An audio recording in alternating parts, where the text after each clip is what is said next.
παππού του στον Ταλκά. Του 45 Απρίλης κι ο Αδόλφος με λιγμό, ρε τι μου κάνε ο Σταλής με τον κοκκίνο στρατό. Το σφυριακό στο κεφάλι, το δρεπάνι στο λαιμό. Τζαβάι αστήμες πρόχναν να τους πείσω τον καημό, και μπελάδες τα έχουν πάλι με τον Γεωργιάνο. Κι όλο εσκούζω ο Αδόλφος μες στα Απρίλη τις φωτιές.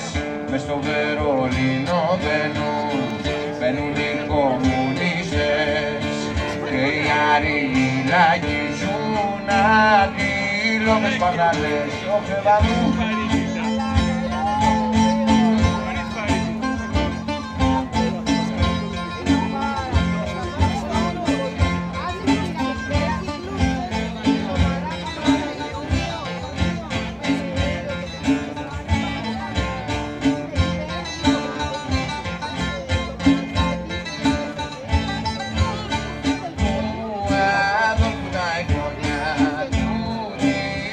Του καιρού κάνουνε πως δεν θυμούνται κι του δείξαν του παππού, κι οι αστεί που εξουσιάζουν και την βρώμα συντηρούν για την κοκκίνη σημαία.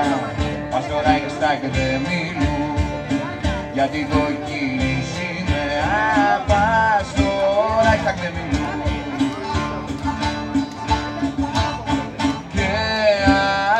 Ο Αδόλφος στο μουστάκι το κοντό, κας του φώναζε ο γέρι, πά να φύγουμε από εδώ. Και ας εσκούσε ο Φύρε απ' της Μπράουν την ποδιά, ρε παπά που θα πέσει απ' του Ζουκόφ τα παιδιά, ρε παπά που θα πέσει απ' του Ζουκόφ τα παιδιά.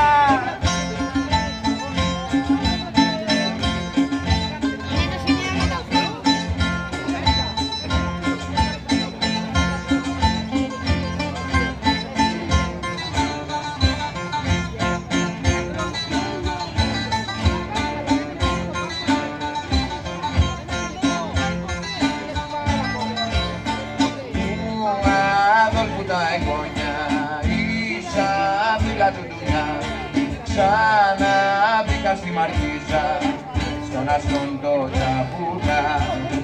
Η εξουσία των λεφτάδων δίχως θα μοιάσει διατής, πότε χιτής και ασφαλιτής, πότε τάγματα ασφαλιτής, πότε Γερμάνο τσολιάς, Χρυσαυγή της φωνακλάς. Μα το δείχνει η ιστορία σαν θέληση ο λαός, και το πίδι το τσακίζει κι όσους κλωσίσαν τα φως.